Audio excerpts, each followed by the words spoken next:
اهلا في كوره يونايتد. انا محمد ناجي وده تاسع موسم فانتازي ليا.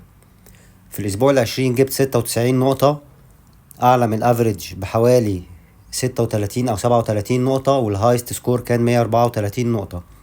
رقم عالي كويس، وده خلى ساعد الترتيب بتاعي يعلى في الترتيب العالمي تاني، يوصل تاني 280 ألف. بعد ما كنت نزلت تحت 400 ألف في أول الموسم، كنت في التوب 100 كي، وعايز أرجع للمكان ده تاني. يعني تارجتي الموسم ده التوب 100 كي، اعلى 100 الف في ترتيب اللعبة. في كاس مصر كسبت في الجولة دي مرسي، عبد الرحمن مرسي، شكرا لاريولا. وهلاعب عمر عبد الجواد مسمي نفسه ايجيبشن كينج. لو وصل لك الفيديو ده يا عمر تواصل معايا هنا على القناة، ممكن نتفق نظبطها مع بعض.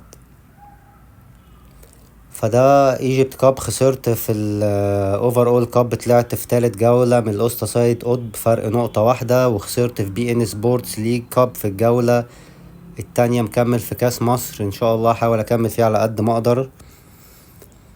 انما الفيديو ده انا عامله مش هتكلم عن تشكيل الاسبوع ال22، لسه بدري عليه. انا عامل الفيديو ده عشان انصح نصيحة مهمة جدا جدا، وخليكوا تاخدوا بالكوا. انا عارف كل اللعيبه جريت تبيع صلاح وسون قبل ما سعرهم ينزل، وسيمانيو واللي زي قدوس واخوان، علشان قبل ما سعرهم ما ينزل، لان هم كده كده مش هيلعبوا على الاقل 4-5 اسابيع حسب ظروف فريقهم في مشوار البطولات، بطولات اسيا وافريقيا. صلاح فريقه ومنتخب مصر ممكن يوصل دور الاربعة مثلا، واعتقد برضو فريق كوريا الجنوبية ممكن يوصل الماتش النهائي حتى، كمان هو اقوى فريق في القارة مع ايران واليابان، وممكن السعودية مثلا. فهيكملوا شوية لحد الاسبوع 24 او 25 يفضلوا غايبين. عايز اقولك ان انت نصيحتي ليك ما تبيعش اي حد دلوقتي، استنى لما الاسبوع ال 21 ماتشاته تقرب شوية. ما تستعجلش في الصفقات، لان انت غالبا هتعمل -4 عشان تمشي الاتنين. لو انت ما كنتش عامل حسابك وشايل فري ترانسفير، 2 فري ترانسفير، ممكن في ناس هتعمل -8. فانا مش عايزك تكون هتعمل ماينس في فريقك، وكمان تجيب لعيبة تكون هتتصاب، او لعيبة تكون مش جاهزة بعد ما تشتريه تلاقيه اتصاب. ليه؟ لان الدوري مش هيقف للراحة، مفيش راحة تامة في انجلترا، وفي راحة من الدوري، لكن في ماتشات الليج كاب هتتلعب، وماتشات الاف اي كاب هتتلعب، وكل فرق الدوري البريمير ليج مشاركة فيها. ودي ماتشات بتبقى مهمة للأندية، بينافسوا فيها بقوة، لأن هي بعد كده بيبقى ليها بتأهل للمقاعد يعني في الدوريات الأوروبية من انجلترا.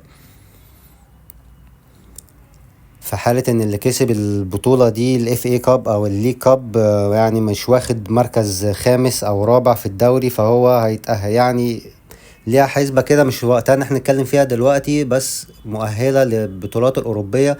فالفرق بتنافس فيها فرق زي ويست هام، حتى ان انت ممكن تجيب منهم بوينت. فرق زي برايتون، كل الفرق دي بتنافس، حتى الفرق الكبيرة كمان طبعا عايزة تنافس عليها.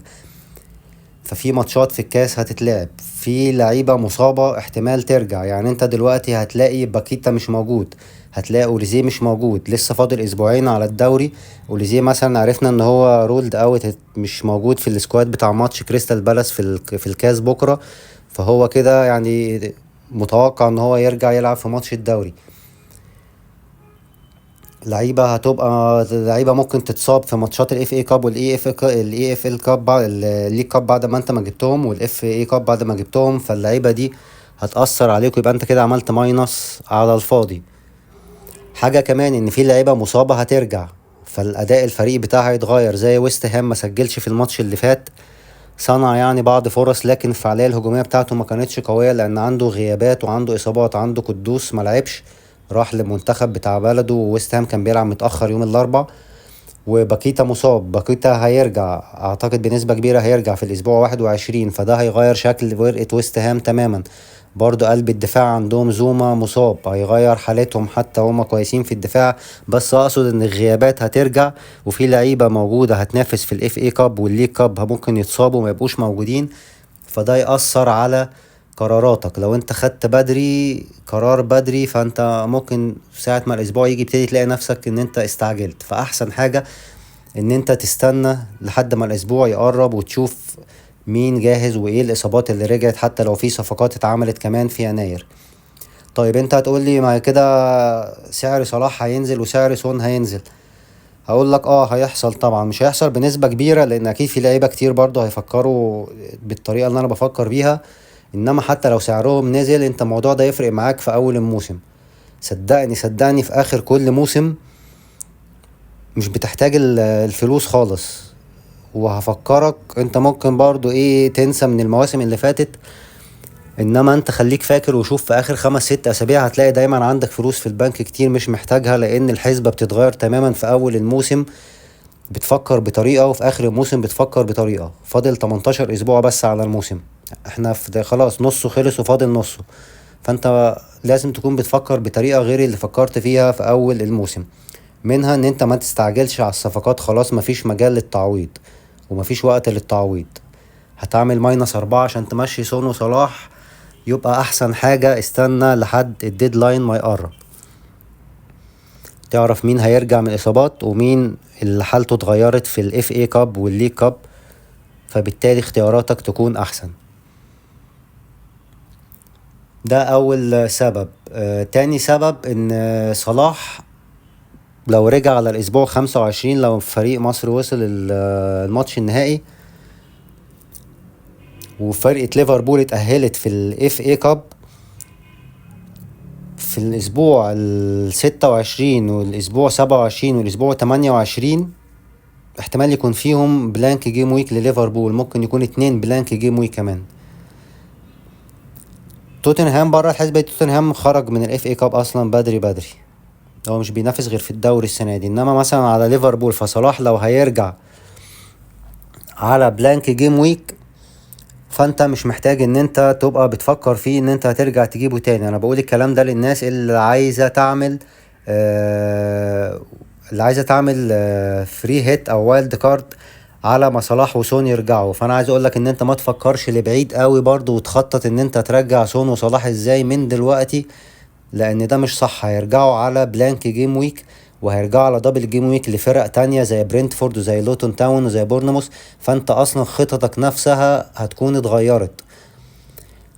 فما تعملش حسابك ان انت هتغير ان انت ترجع صلاح وسون، ما تعمل لهمش خطة من دلوقتي. ممكن تحطهم في الاعتبار لكن مش هتعمل خطة تمشي عليها خطوة بخطوة لحد ما ترجعهم، لان خططك كلها هتتغير. بس فكل اللي انا اقوله لك انت كمان خد بريك. ممكن تاخد بريك زي الفرق ما هتاخد بريك، اتفرج على الاف اي كاب تابعه كويس، وتابع الليج كاب وشوف حالة الفرق، وتابع اصابات اللعيبة، وما تستعجلش وما تاخدش قرارات انفعالية سريعة. لما تلاقي مثلا سعر سون نزل او سعر صلاح نزل، يا ريتني كنت بعته، ايه ده طب انا هبيعه بسرعة قبل ما ينزل تاني. لا، انت في اخر الموسم انت ما بتفكرش خلاص في قيمة الفلوس، انت بتفكر في النقط اللي انت تقدر تاخدها، والنقط اللي لو خسرتها مش هتعرف تعوضها تاني، خلاص مفيش مجال للتعويض. دي نصيحتي للأسبوع 22.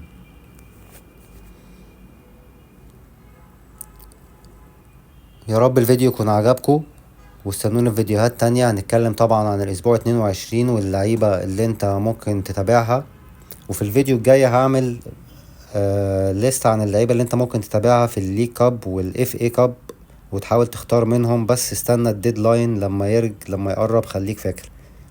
يا رب الفيديو كان عجبكم، اعمل لايك وسبسكرايب، ولو عندك اي اسئلة اسألها لي، ممكن نفكر فيها مع بعض ونرد عليها مع بعض. شكرا.